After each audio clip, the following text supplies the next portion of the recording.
Cek cek. Assalamualaikum, salam literasi. Butuh buku pada kesempatan kali ini tidak membahas satu buku, namun saya ingin bicara tentang membaca dan bercerita. Saya awali dari inspirasinya ini pertama dari menonton YouTube The End Game-nya Gita Wirjawan dengan bintang tamunya Judo Sawiji, co-founder Periplus Bookstore. Percakapan berdua mereka ini menurut saya menarik, walaupun memang tema besar Gita Wirjawan dalam banyak konten yang lain dia selalu mengajak tentang seruan membaca ya, gemar membacanya. Gita Wirjawan kan semangat sekali ya. Tapi di konten yang ini dia nampak lebih bersemangat ya. Dia menawarkan berkali-kali untuk membuat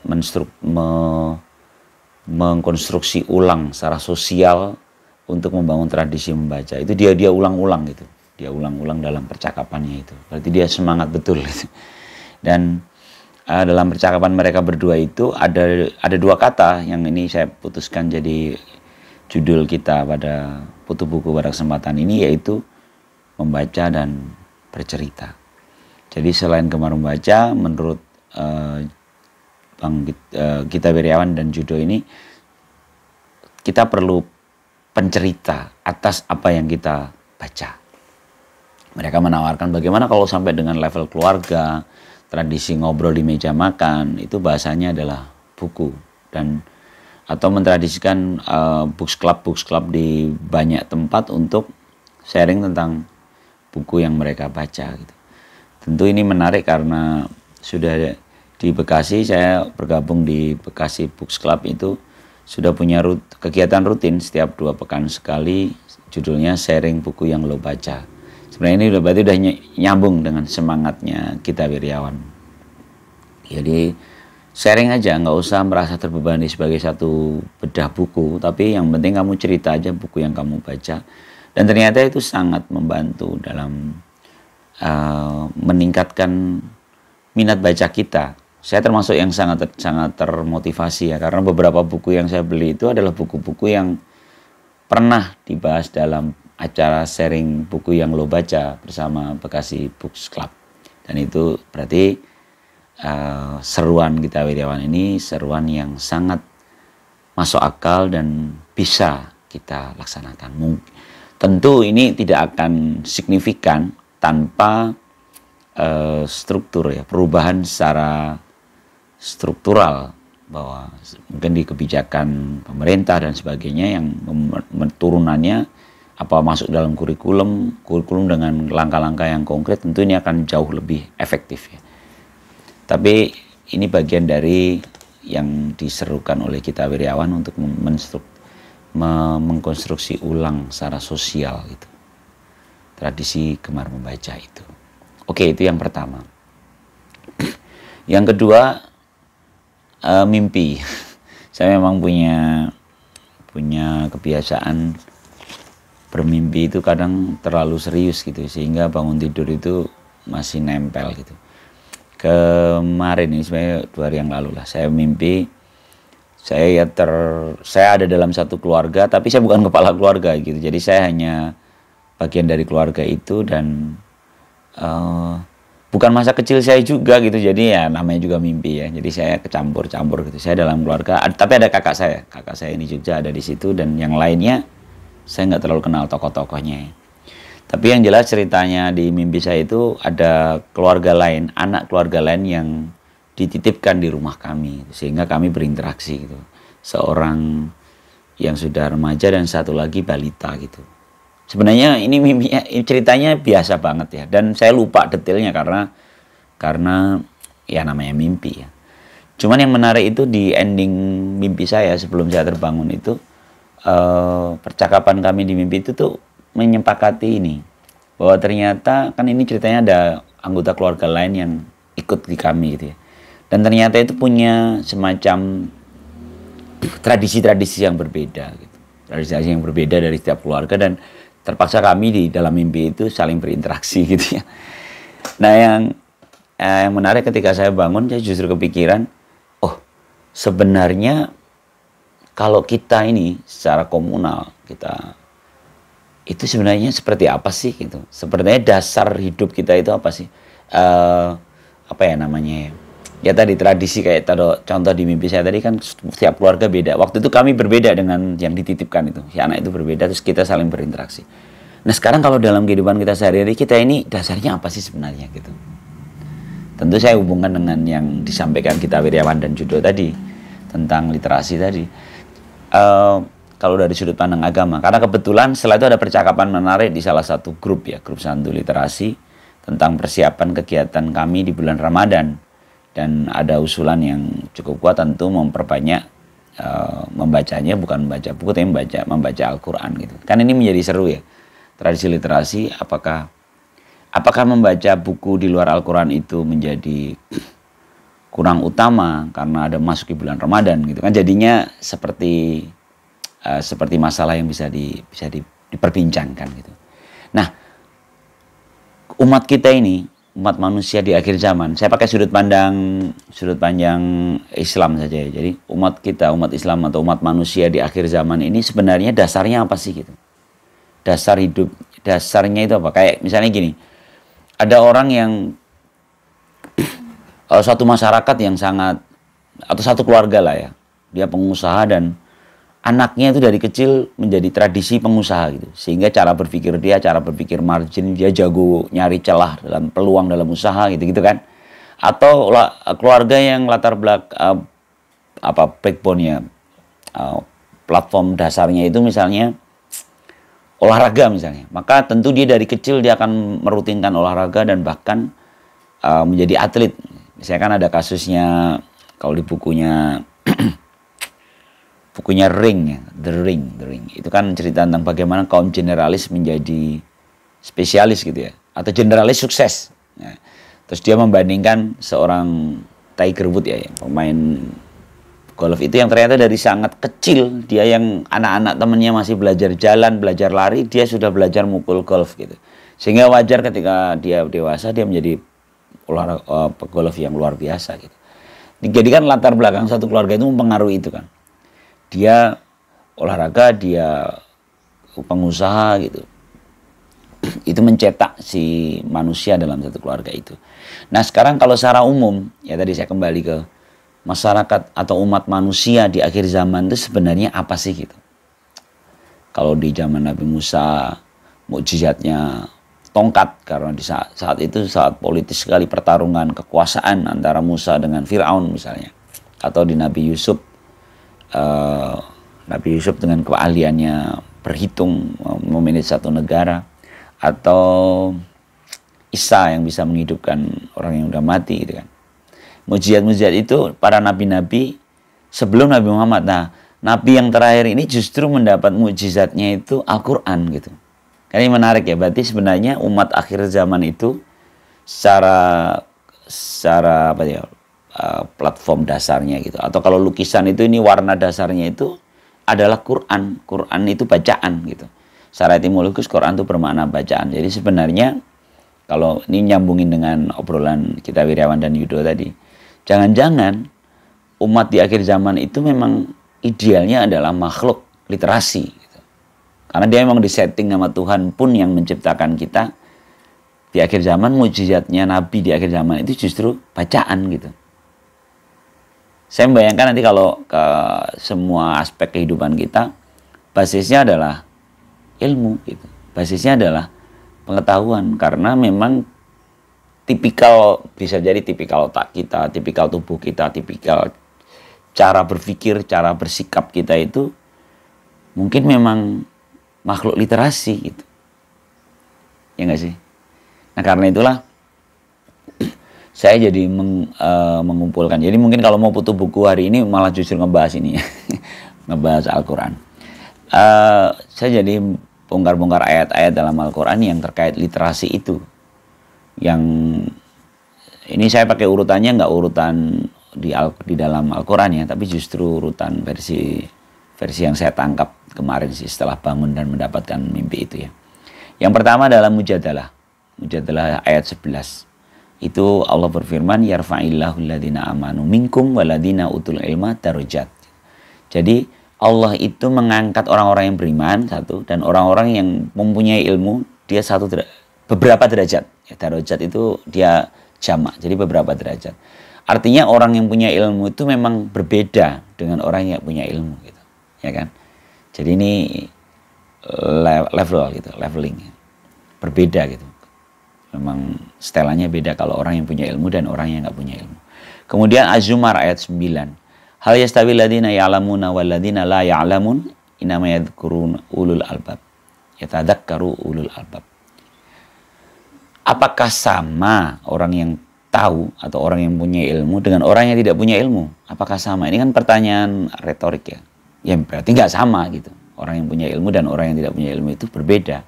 Dan ini hanya dan sesungguhnya di akhir ayat itu, dan sesungguhnya orang-orang yang berzikir itu adalah orang-orang albab. Ulul albab itu kaum yang memiliki albab. Albab itu logik ya, pembeda antara manusia dengan hayawan gitu. Jadi mungkin kalau bahasa kerennya sekarang, kaum yang telah melewati revolusi kognisi gitu, revolusi kecerdasan. Jadi ternyata bahkan berzikir itu hanya dilakukan oleh orang-orang yang berpikir gitu.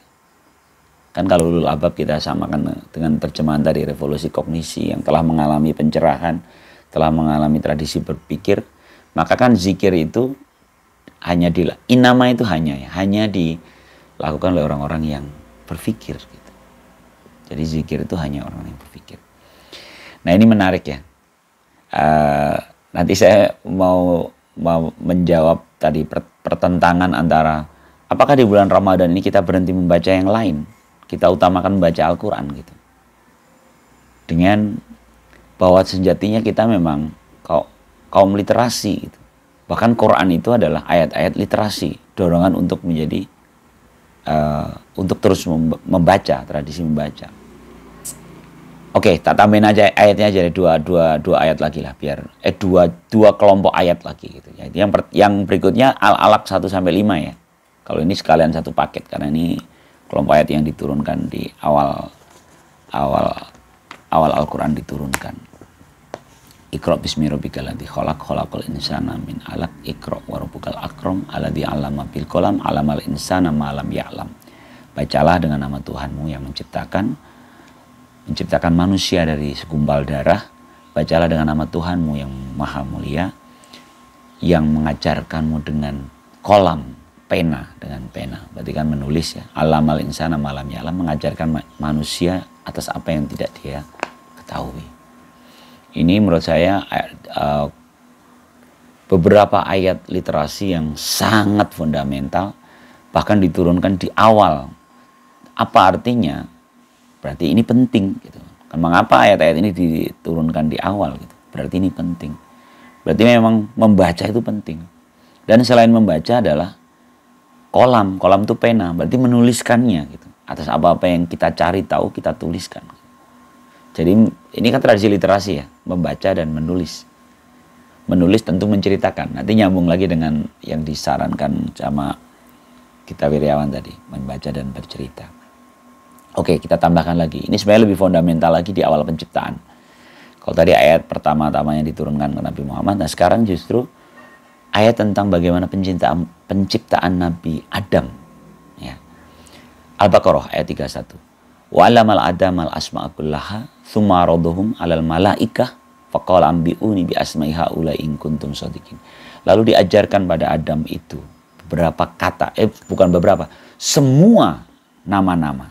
Kemudian dia katakan pada malaikat, ayo malaikat silakan sebutkan nama-nama itu. Jadi seperti diuji gitu. Jadi ternyata yang tahu nama-nama itu hanya Adam gitu. Adam yang diajarkan nama-nama. Dan nama-nama itu kalau dari pendekatan fenomenologis ya, bagaimana sebuah dunia itu ada gitu. Dunia ada itu kan karena memang ada kata-kata, ada nama-namanya gitu.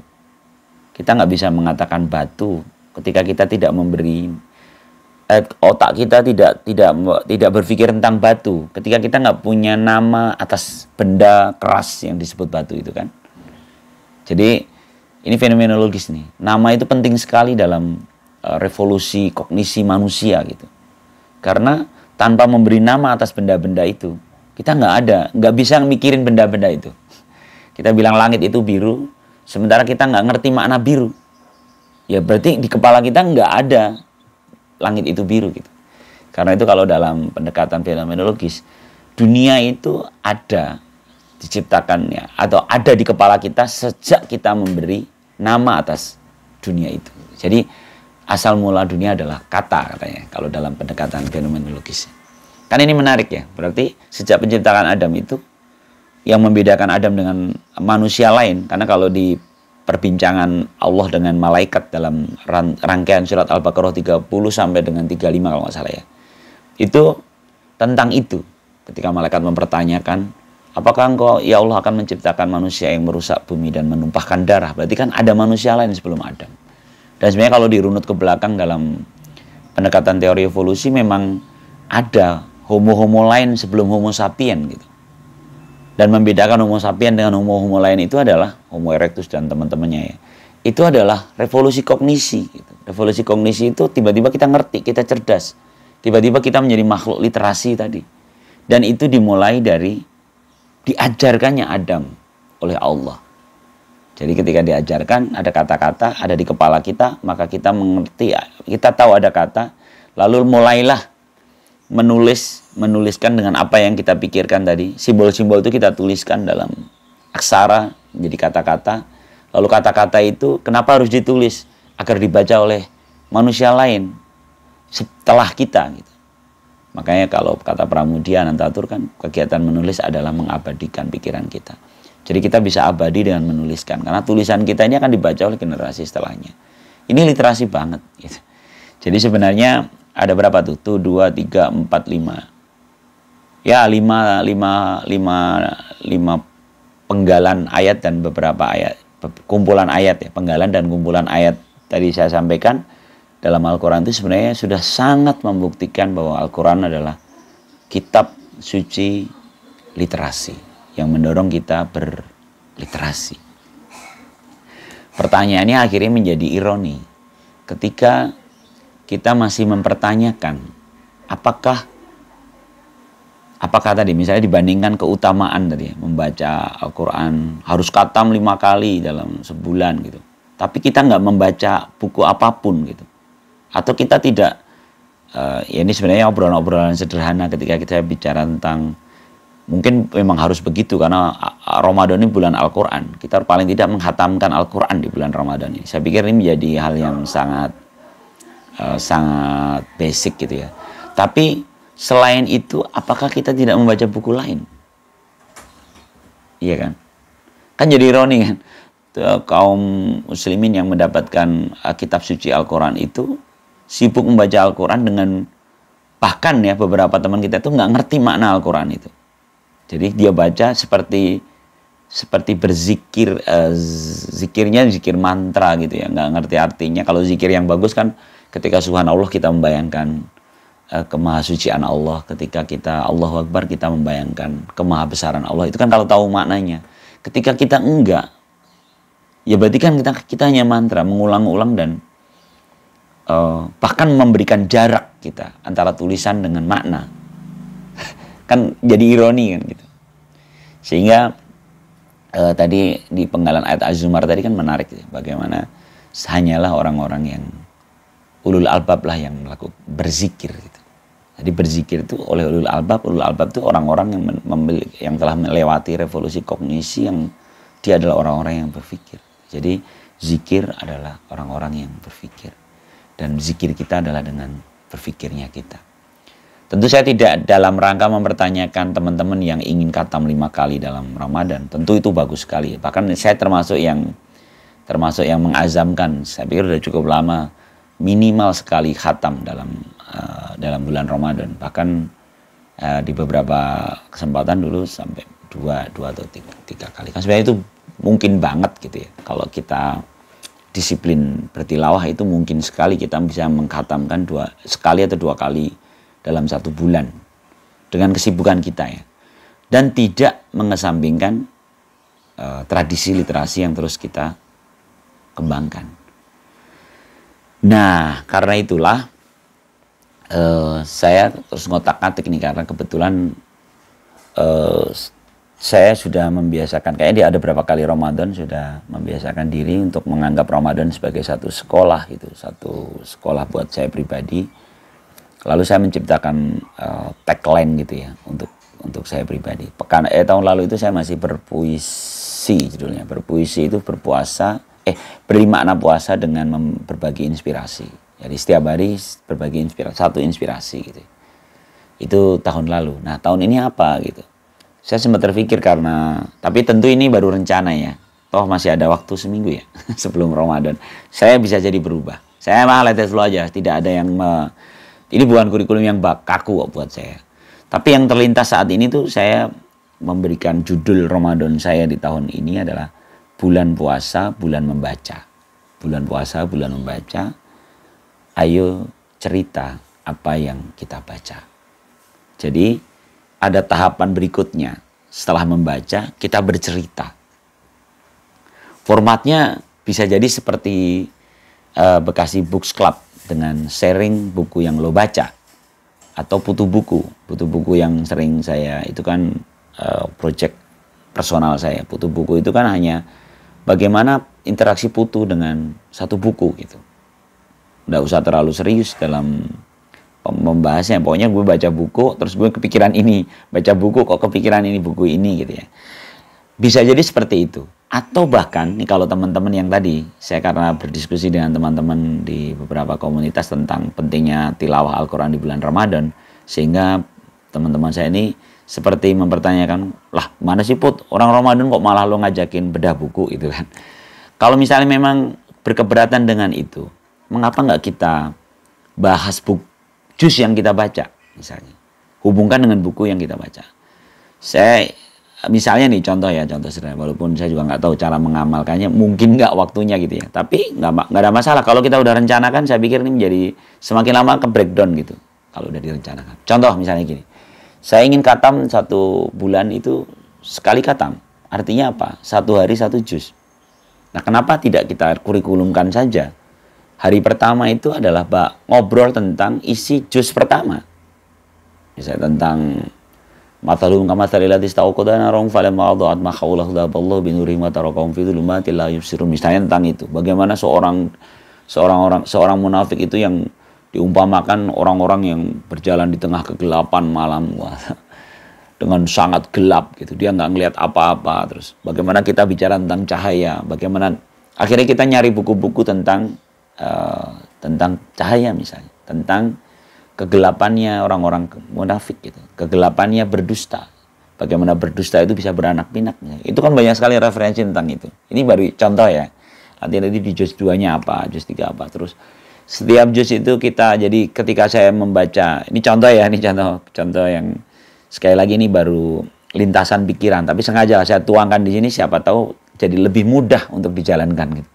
Misalnya saya baca 1 juz selesai di hari pertama, lalu saya terpikir karena baca itu terpikir tentang sesuatu, terus saya cari referensinya, terus dibahas. Kan kalau versi kita Yaman kan gitu. Kalau udah dibaca, ceritakan apa yang kamu baca. Karena itu tradisi yang sangat baik untuk menularkan ilmu yang kita tangkap, tapi juga menceritakan itu bagian dari langkah pertama untuk nanti dituangkan dalam satu tulisan. Kan ketika saya udah membaca, contoh di putu buku saya itu kan saya cerita buku yang saya baca. Ketika saya udah cerita, minimal sudah ada di kepala saya runutan sistematika buku itu. Kemudian tinggal saya kembangkan dari riset, dari data yang lain, dari buku yang lain, saya bisa tuangkan dalam satu tulisan. Iya kan? Menurut saya ini menarik ya. Sebenarnya ini juga proyek saya di tahun lalu ya. Saya bersama 3 teman itu di Santu Literasi, saya, Mbak Ayu dan Mbak Rahma. Itu kami menyetorkan tulisan. Sampai sekarang belum diterbitkan, harus sedih juga. Saya menuliskan tulisan di setiap hari 1 tulisan. Itu tahun lalu itu ya, Mbak Ayu. Yang boleh nanti itu sebenarnya kan cerita juga kan. Kalau memang kalau kalau sekedar cerita sebenarnya lebih gampang kan, nggak langsung dituliskan. Kita cerita. Makanya saya tawarkan kemarin ke Santuy Literasi. Komunitas saya ada satu komunitas Santuy Literasi. Kita tawarkan, teman-teman mau nggak kita ngobrolin buku sehari sekatu? Siapa yang mau silahkan gitu. Siapa yang mau ngobrolin, kita bikin room, mungkin room online ya, karena kan waktunya agak susah ya. Habis taraweh misalnya sekitar setengah jam ngobrol aja, tak gitu. Ada yang store buku. 30 hari bisa jadi 30 orang kan, kalau misalnya satu orang satu milih hari yang mana gitu. Kayak kultum gitu. Tapi itu kalau itu direkam, disimpan, share aja ke YouTube, udah jadi pemantik teman-teman untuk, oh ya ada buku ini kayaknya dulu pernah dibahas sama Mbak Rahma misalnya, dibahas sama Mbak Ayu misalnya. Itu menjadi sesuatu yang bermanfaat. Udah mau setengah jam. Ya itu yang saya pikirkan dan saya tuangkan, dan semoga ini menjadi langkah kenyataan dalam proyek saya. Dan atau mungkin memantik teman-teman pengen punya sesuatu di bulan Ramadan ini, jadiin apa gitu.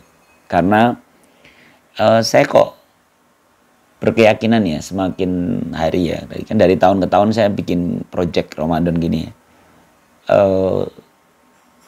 Saya ingat satu spanduk di masjid, di jalan, sebenarnya saya cuma lewat sih, tapi tulisannya itu wow gitu. Tuh, semoga ini jadi amal jariah si pembuat desain itu ya, karena spanduk itu menginspirasi betul, nempel di kepala saya. Dia itu hanya mengingatkan gini, beri makna atas setiap detik di bulan Ramadan. Wis, beri makna. Jadi kalau kita meluangkan atau memberi makna di setiap waktu di bulan Ramadan, tentu kan akan jadi dahsyat betul kan. Dan itu kita lakukan di setiap tahun misalnya. Jadi akhirnya nanti tahun-tahun Ramadan kita berkualitas. Oke lah kita meleset-meleset kemana-mana, hancur, pleset, jatuh, turbulensi dalam hidup kita di tahun kita ini. Tapi ada satu bulan yang kita agendakan untuk memberi makna itu. Karena akhirnya jadi agak lempeng ya, walaupun mungkin gini-gini juga, itu risiko kita sebagai manusia yang sinusoidal. Keimanan kita itu kan kayak grafik sinusoidal. 27 menit udah lama, mohon maaf ya, ini jadiin kemana-mana, tapi insya Allah ini hal yang buat saya pribadi semoga ini menjadi catatan atau pengingat dan bisa jadi langkah awal untuk menyambut bulan Ramadan tahun ini jadi lebih serius. Salam literasi. Assalamualaikum warahmatullahi wabarakatuh.